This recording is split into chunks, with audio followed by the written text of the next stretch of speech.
Greetings and welcome to another Fake Grand Order video. So this time we're going to have a really quick video to talk about the bosses during the Shimousa event, and unfortunately they proved to be quite tough, again, at least against me, and in the end I was forced to use the unfortunate servant of Jean d'Arc, the original Jean, and unfortunately that was something inevitable because the amount of HP and damage that they were able to do, along with the little gimmicks that they all come with. So let's just go talk about each of the bosses and what they can do and why they were particularly difficult. So we're going to start with the Archer of Inferno now. What made this fight actually pretty tough is that you are forced to use Musashi, and yeah, an Archer versus an Saber, yeah, she was really not going to be able to do much.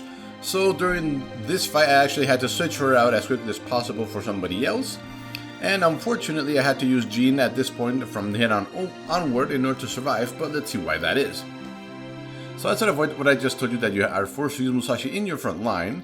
So you can actually inflict a 100 burn for 3 turns with her normal attacks, which sucks. So you can also stack a critical up debuff, which really hurts. And then once you actually took down her first life bar, everybody gets inflicted by a 2000 burn that, as you can see, it does not seem to have a turn limit. So yeah, but it can be removed, which is nice.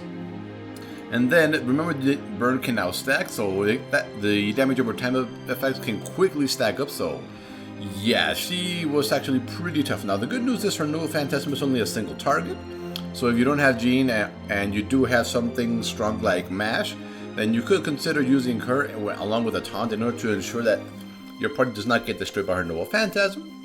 But yeah, Archer Inferno really started pushing the boundaries of what could be done without invincibility. Then we had to deal with the Asset of Paradise. Now in her case, once again, we are forced to use Musashi, but once again, toss her to the back row as soon as you get into the fight and basically have a much better time. Now, as you can see, her normal attacks inflict attack down, so that can lengthen the fight a little bit, unfortunately. Because she is an assassin and you're bringing in casters which already have relatively low attack.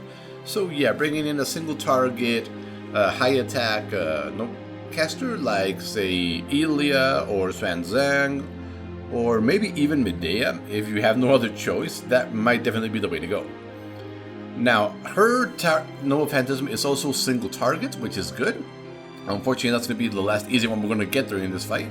And yet, even then, because of the amount of HP she had, and because she also likes to land random criticals, I was also forced to use Gina for her healing and defense up, so yeah, it wasn't particularly fun. But as you can see, once you remove her first life bar, at the end of every turn, one random frontline server has a chance of getting stunned. So after you take down her first life bar for 5 turns after that, somebody is going to get stunned. They can resist it, but it's pretty rare. So yeah, not a particularly fun quest. Now here, this is where things start getting ridiculous. You're facing off against 2 of them, a Rider and a Berserker, and they are not easy to take down. So once again, you're forced to use Musashi, so toss her into the backline once again. So, Raikou drains the critical stars on normal attacks, so that's kinda whatever. But Shuten drains her MP gacha normal attacks. Now the way this thing works is that every attack a servant takes puts a timed debuff on them that after they finish their turn will remove the stars or the MP charge. That can kinda ruin your strategy of losing a Nova Phantasm next turn, and considering both of them have AoE Nova Phantasms, it really is a pain in the butt. What makes this a little bit more annoying is that Shuten, who's a Hell Berserker, has a 4 MP charge bar, and Raikou has a 5, so they don't really, sync up their Nova Phantasm, so you need to find a way to stop Shuten at least for 1 turn. Then after that, because she is a Berserker, anybody can absolutely get destroyed if they decide to focus her down. I had to do this fight a couple of times, even with Jean on the party, and yeah, it took a bit of luck, and this was actually the first fight in a long time that forced me to use my command seals. That's just how much damage it can put out, and I did get unlucky with some of the turns and didn't get enough noble MP charge in order to launch Jeans and survive. So yeah, this fight was this is definitely the hardest fight here. And unfortunately, there really isn't much we can do against other than bring a bunch of assassins. Jack is probably a good choice because they're both female. Anybody that can deal damage against humanoids and stuff like that, and I think they're both evil, I think? But anyway, yeah, be careful with this fight, and yeah, hopefully you have something that can grant you AoE invincibility because you're definitely going to need it. Now, the final bosses of this place. This fight was probably the trickiest one. And that's because his normal attacks don't do... let's see, this. Attacks remove your servant's buffs. This will remove every single buff that servant has with his normal attacks. It is actually quite devastating. Now, the good news is that he is a saber and it's only him alone. So that means bringing along single target archers is definitely the way to go. So what I did is I put Chloe in the back line with, what's it called? The one we got during the summer with Mash diving into the ocean. That one was pretty good because it increases her Noble Phantasm strength and gets her 50% MP charge at the start of battle and increases her art card effectiveness. So yeah, as soon as you get into the fight, take Musashi out of the fight, put her into the back, switch her out with Ilya, have Ilya use her Kissing Freak skill at rank 10 to get 100 MP charge and start using her Noble Phantasm as quickly as possible. Now, the unfortunate part is because he does remove buffs, there is very little way of healing up or defense up if he decides to spread out his attacks on all the servants. So yeah, this becomes a, what's it called? It becomes a luck-based fight where you're hoping he attacks the exact same servant over and over again. The other thing he can do is he can land some pretty big criticals, hitting even Jean upwards of 4,000 damage. So yeah, he can really bring the damage, unfortunately. Now let's see, reduce damage. Oh yeah, and by the way, this was a pain in the butt. So let's see. So first, it removes attacks with debuff, we know that much. Has a permanent mental immunity, so that means the only way to stun this guy is with Gander from the Caldea Combat Uniform. So yeah, that's not fun. And then he will gain, this is a very strong attack up upon breaking his first life bar. This will make things hurt, so what I did is I brought down his first HP bar with the archers, using Chloe and everybody else, but I didn't use Chloe's second Noble Phantasm until we broke this bar so that we could get through it as quickly as possible. Then, once you break his final bar, we'll gain a shield buff unremovable that greatly reduces the amount taken from enemies' normal attacks. And your front party gets MP gather up, so obviously makes sense, and reduce damage from no attack by 100% MP not affected unremovable. So, what you need to do here is you need to use Buster attack chains, or you need to use Noble Phantasms in order to bypass his shield.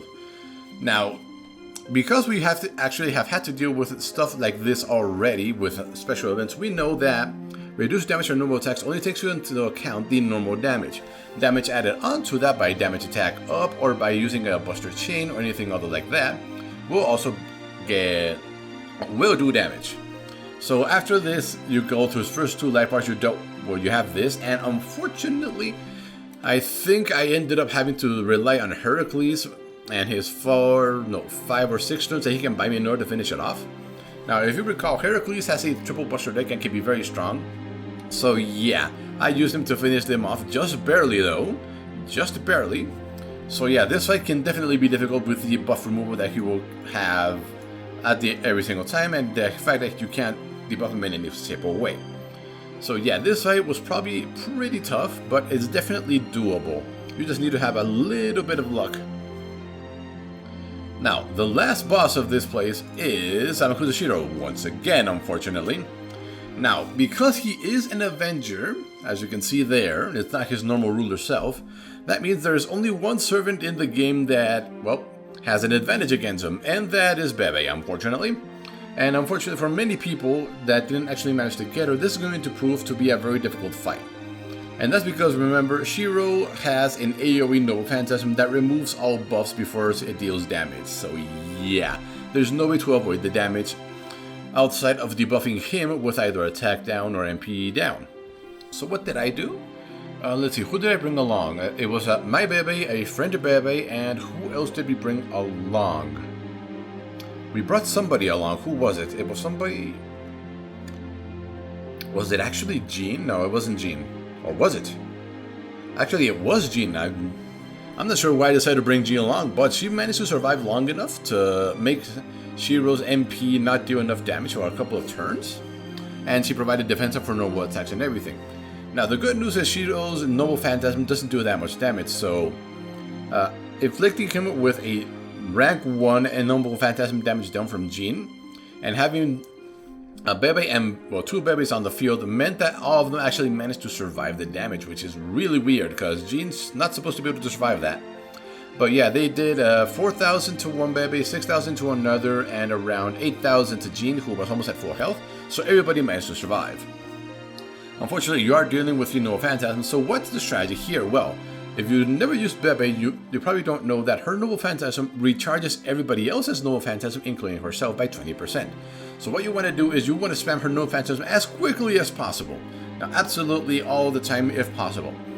Now, the good news is Bebe does have 2 arts cards, so playing them together with other people that have single target Nova Phantasms and 2 arts cards or more, like say Mash or other people like that, will grant you a definite advantage in spamming that and dealing the damage you need to do to take him down.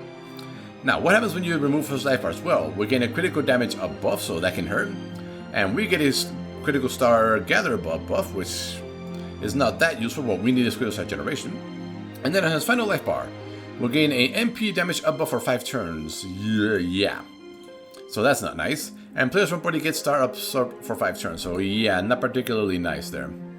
So this is the final boss, and because it is an Avenger and only one server has class advantage, it can be pretty tough. Well, pretty tough. But if you do have Bebe and you do also have friends that have Bebe, then yeah, it shouldn't be that much more difficult than some of the other bosses we faced.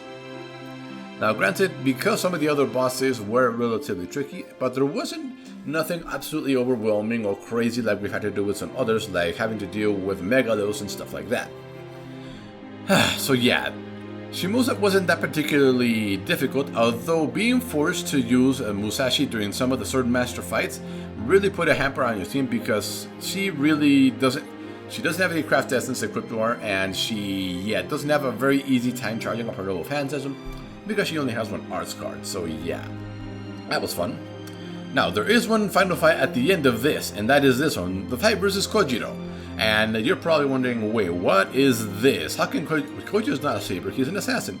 And you are right. This is a fan servicey fight where it's Musashi versus Kojiro, and the part of the story that happens is, or why they explain it, is actually pretty awesome. Now unfortunately, I was actually rooting for Kojiro during this fight, because the Kojiro you see is actually the real one, not the assassin one we see during, or that we have, but the real one. So what happens during this fight? Well, it's basically a damage race, and you need to launch her Nova Phantasm as quickly as possible in order to survive Kojiro's and everything else. So Musashi has a, the 3 Buster, 1 Quick, 1 Arts deck. So you need to constantly use her Buster, Quick, and Arts chain in order to charge a Nova Phantasm and defeat Kojiro as quickly as possible. Now, do not use her double hit, her first skill, the one that doubles her number of hits, until you launch your Nova Phantasm for a Buster Chain for maximum damage. And then the turn after that, Kojiro will have his Nova Phantasm ready, normally, so you want to use her Invincibility, which is her 3rd skill, in order to survive, and hopefully finish him off after that. So yeah, this isn't particularly difficult, you just need to pay attention to what you're doing. But the one against Hamakusa Shido, yeah, that was not fun. Or it cannot be fun because of his class advantage. And the ones against Saber of Imperio, then yeah, this one that removed your buffs, really pain in the butt. So yeah, those are the bosses from Shimousa, and now we are 2 or 3 days away from this year's Halloween event, where we'll be able to get Mega Eli-chan Mark 1 and 2, and hopefully get a bunch of more experience numbers, because I am very low and I've got a lot of servants I need to level up. So, thank you for watching, and we will see you next time.